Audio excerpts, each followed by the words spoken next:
Close to $500,000 is being spent right now on political ads on Denver's TV stations, even though there is no election soon. Bunch of you have asked what's up with that.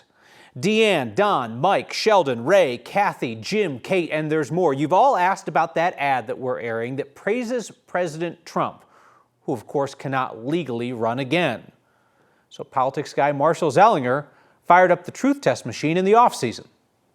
When this political ad started running this week, the ad was already outdated because most of the data is from March and does not yet reflect impacts of President Trump's tariff flip-flops. We're already seeing results. The words on screen, Trump's tariffs ... delivered results, mislead.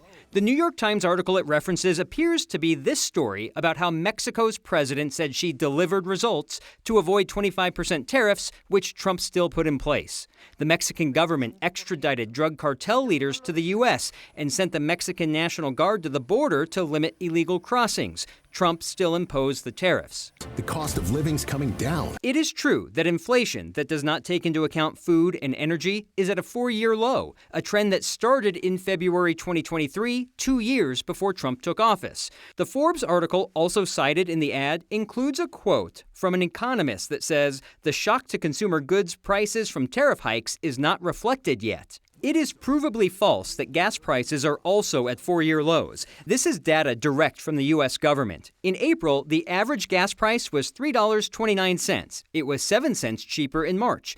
And the low before that was December 2024, and before that, January 2024. The price of a barrel of oil is the lowest since August 2021, almost 4 years. But the price you pay at the pump is not. Wages are up, and we're creating American jobs. This is funny math. Look at this chart from the CNBC article cited. Average hourly wages are up 3.8% from last March, but that's the second lowest year-to-year increase in the last 3 years. As for the 451,000 new jobs created, the stat is based on a Fox Business story using company announcements and industry reports. I used government statistics from March and April of this year, since Trump has been president, compared to March and April last year. This year, 362,000 new jobs. Same time last year, 475,000. Who's behind the ad? The political ad is paid for by a dark money group called Securing American Greatness, a pro-Trump nonprofit that does not have to disclose who helped pay for the ad.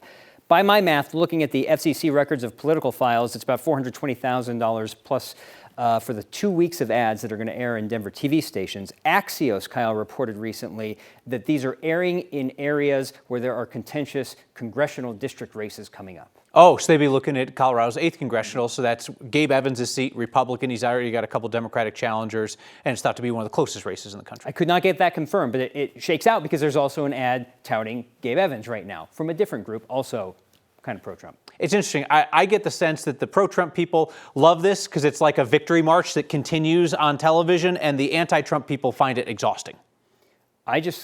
From a fact-checking standpoint, I had to do so much math today to make sure I'm verified in what I'm doing, because this ad is believable, perhaps, if you watch it. But then once you get into the numbers, it's like, wait a minute, which numbers are they going off of, and why are they using these instead of this? And it was tricky. Well, that's your job, and you're good at it. Marshall Zellinger, thank you.